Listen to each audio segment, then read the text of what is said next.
Je commence ce podcast avec la chanson Pour Élise, pour ma sœur, parce que quand on était petite, elle aimait beaucoup cette chanson et comme je lui veux du bien, comme ce podcast en parle, je lui ai mis cette chanson.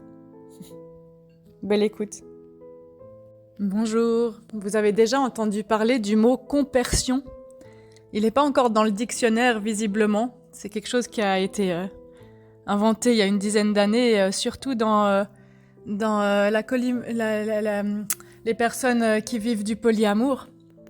Et en fait, moi je vais vous en parler de manière générale, juste pour l'énergie du mot, ce que ce mot il transmet en fait dans nos vies. C'est sa définition, c'est vraiment le sentiment de bonheur que je vais ressentir quand je vois mon ou ma partenaire ou une personne que j'aime qui vit de la joie ou qui vit du plaisir, qui ressent du plaisir.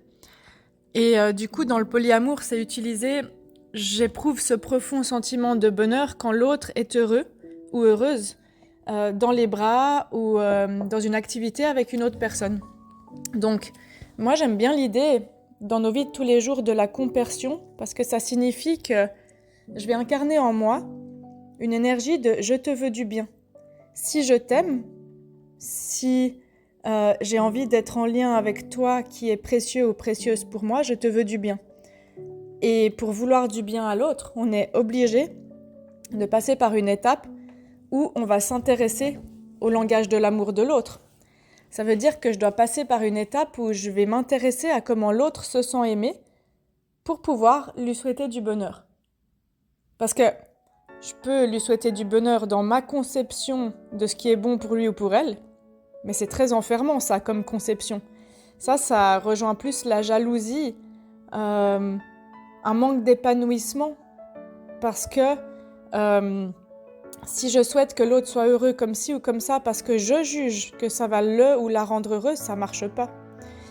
Alors que tout à coup, si je m'intéresse à qu'est-ce qui libère la vitalité et la joie chez l'autre, ah ouais, peut-être que je peux pas lui apporter ça.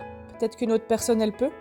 Peut-être que dans la relation amoureuse, de manière générale, je vais pas pouvoir remplir toutes les cases. Et mon ou ma partenaire ne va pas pouvoir remplir toutes les cases. Ça nous aide, cette conception-là, à sortir des attentes et des frustrations aussi, de la jalousie, de l'enfermement, de la colère. Parce que je vais me réjouir du bonheur de l'autre, donc si mon partenaire va faire du sport 3 fois par semaine, parce que c'est ça qui lui donne de la joie et du bien-être dans le corps, plutôt que de lui dire « tu fais jamais de sport avec moi », je vais mettre le focus sur la gratitude de tout ce que je partage déjà avec l'autre et que cette case-là, je ne peux pas la partager avec lui. Donc c'est une attitude à quelque part qui est altruiste, qui permet aussi de favoriser le dialogue, mais qui permet de favoriser, de cultiver des yeux où on se regarde et on se voit vraiment. Je vais pas ou moins regarder l'autre avec le prisme de comment j'ai envie de le voir ou de la voir, avec le prisme de ce que je connais de toi. Non, je vais regarder l'autre avec le prisme de je te redécouvre, qu'est-ce qui est bon pour toi, qu'est-ce qui fait monter la sève de la vie à l'intérieur de toi.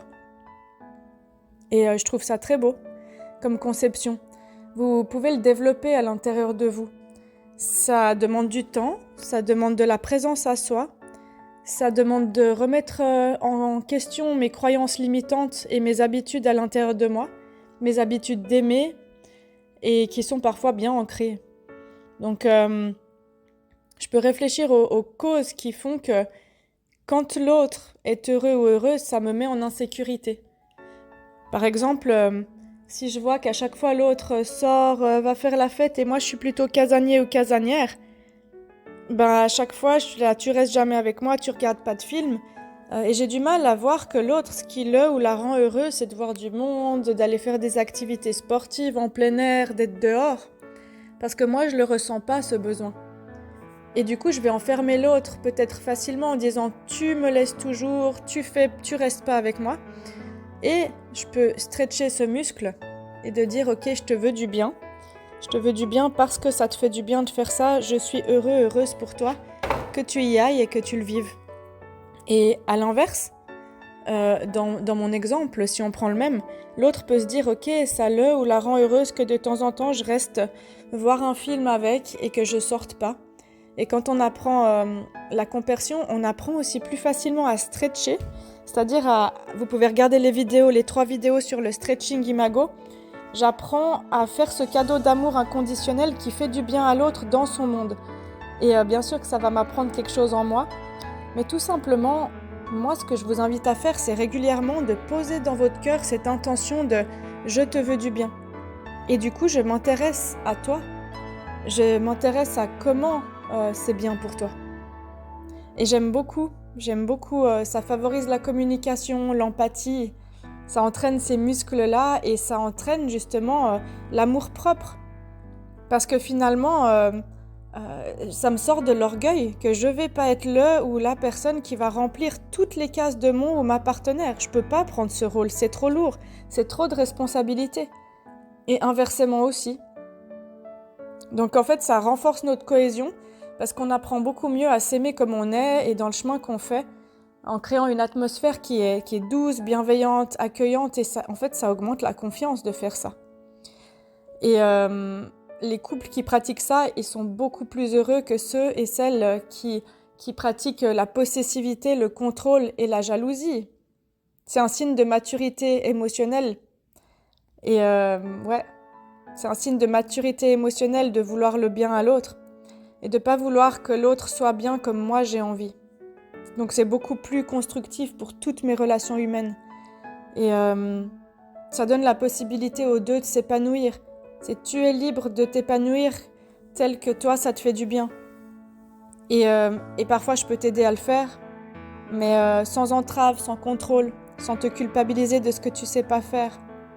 Et pour moi, ça favorise un amour qui est plus authentique et qui est moins possessif parce que l'autre ne nous appartient pas.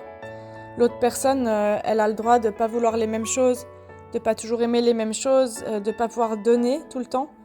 Et c'est une des clés du bonheur, en fait, de cultiver ça. Donc moi, ce que je vous invite à faire, c'est juste de l'installer, en fait, dans votre cœur. Et de temps en temps, de commencer la journée en disant « Je me mets dans la compersion et je te veux du bien. Et je te souhaite profondément du bien. Quelle que soit la chose que tu vas faire aujourd'hui, si ça te fait du bien, je suis heureuse pour toi. » Juste de sentir ce que ça génère en vous de faire ça.